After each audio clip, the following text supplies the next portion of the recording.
तर या ठिकाणी आपण क्वेश्चन नंबर 25 सॉल्व करणार आहे. 2 identical parallel plate air capacitor are connected in series to a battery of EMF V. तर 2 आयडेंटिकल पॅरलल प्लेट कॅपॅसिटर दिलेले आहे एअर कॅपॅसिटर आणि ते सिरीजमध्ये कनेक्ट करायचं आहे. त्याचा EMF त्याच्या अक्रॉस EMF अप्लाय करायचा आपल्याला V इतका.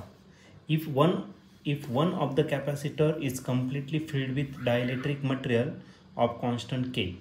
तर त्या दोघांपैकी एक जो कॅपॅसिटर आहे तर तो पूर्ण भरायचा आहे आपल्याला कशाने तर डायलेक्ट्रिक मटेरियल ज्याचं डायलेक्ट्रिक कॉन्स्टंट आहे K. Then potential difference of the other capacitor will become. तर दुसरा जो कॅपॅसिटर आहे तर त्याचा पोटेन्शियल डिफरन्स किती असेल ते आपल्याला या ठिकाणी फाईंड करायचं आहे. हा क्वेश्चन 2016ला आलेला होता.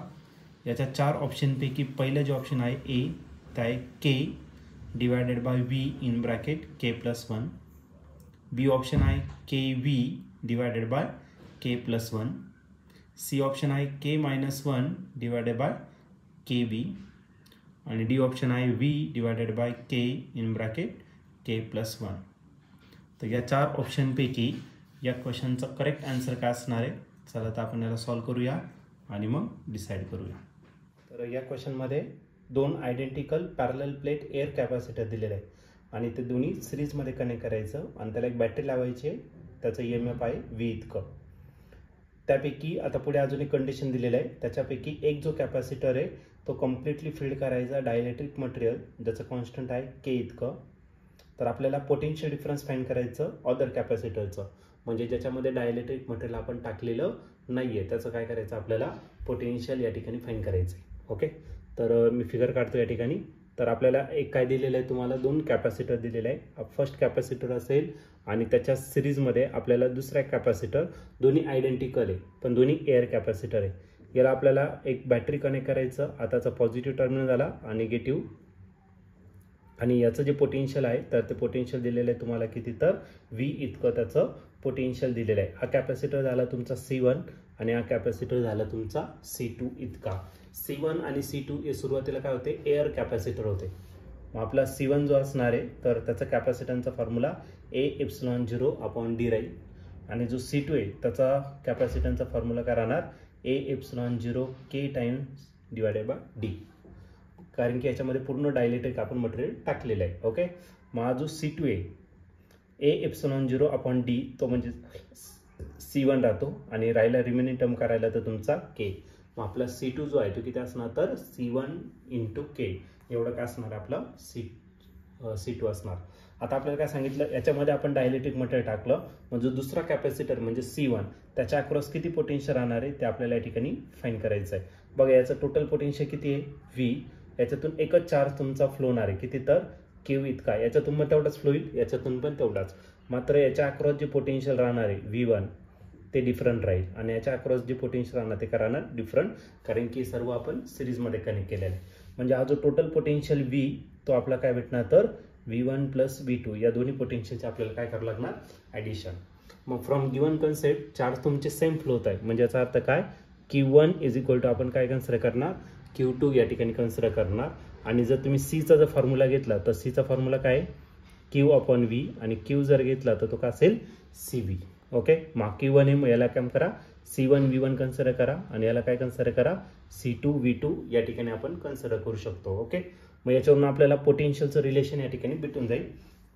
मग एक काम करा हा जो V1 इकडे मल्टिप्लाय इकडे काय करा डिवाइड करा म्हणजे आपल्याला भेटेल V2 divided by V1 = V1 इकडे घेतला आहे म्हणजे इथं C1 राहिला आहे मग याचा रेशो राहिला C1 divided by C2.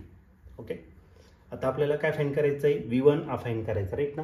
V1 आपल्याला चेंज नाही करायचा पण आपल्याला जे आन्सर आहे ते कशाच्या टर्ममध्ये दिलेले आहेत पूर्ण प्युअरली Vच्या टर्ममध्ये दिलेलं आहे म्हणजे टोटल पोटेन्शियल म्हणजे हा V2 आपण रिप्लेस करू.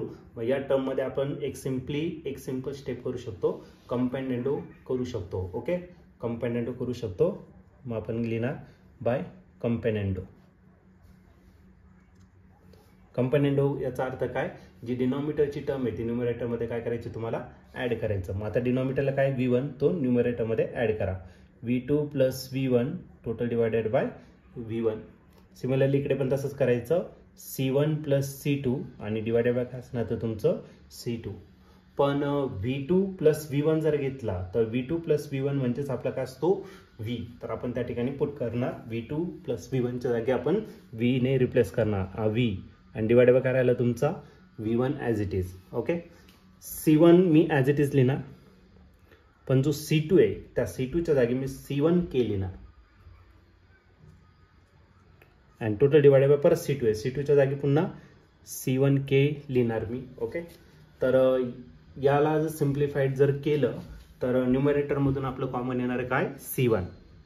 मग V डिवायडेड बाय V1 याच्यातून C1 कॉमन राहिला, हा राहिला 1 plus K and total divided bye C1K. Okay, C1 आणि इथला C1 काय झाला कॅन्सल.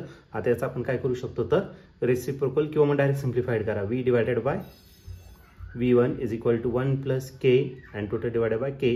आता आपलं V1 फाईंड करायचं त्याला इकडे आणि Kला सगळ्याला इकडे फाईंड पाठवा. मग K डिवायडेड इकडे काय होणार मल्टिप्लाय K टाइम्स V आणि त्याला डिवाइड होणार आहे 1 प्लस K. तर हे आपल्या क्वेश्चनचं फायनल आन्सर असणार आहे.